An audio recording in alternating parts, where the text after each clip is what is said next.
L'IPA ha fatto un piano strategico e un master plan delle piste ciclabili. Con questi laboratori di coprogettazione puntiamo proprio a implementare il master plan delle piste ciclabili, quindi individuare le progettazioni con riferimento alle principali direttrici per poterle poi candidare sui bandi di finanziamento, il tema della cartellonistica della segnaletica che deve avvenire in maniera unitaria per l'intera area,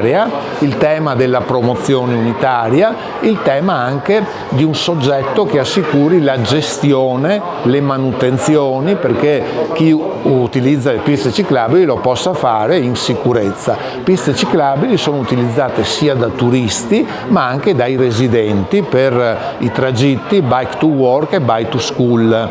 È importante anche per la salute pubblica, per uno stile di vita meno sedentario, e l'IPA punta anche con l'altro progetto Bike to Work di incentivare poi questi comportamenti virtuosi che tolgono auto, traffico, inquinamento a favore appunto dell'uso sostenibile della bici. L'importanza principale è il coordinamento, non si può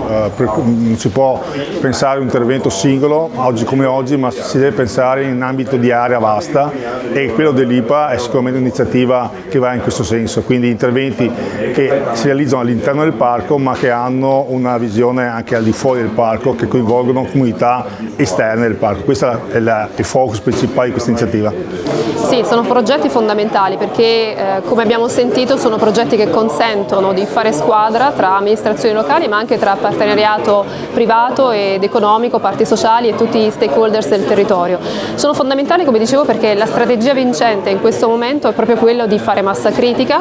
in ordine alla possibilità di ottenere anche dei finanziamenti che un piccolo comune ovviamente non potrebbe ottenere, ma anche condividere esperienze comuni e professionalità per risolvere delle criticità che ci sono nel nostro territorio. Sì, abbiamo fatto rete come IPA, abbiamo dato questo incarico all'architetto Pescarolo che ha fatto un lavoro veramente magistrale, ha individuato all'interno del nostro territorio alcuni anelli ciclabili che girano intorno alla città di Treviso e alcune direttrici verso le grandi ciclovie.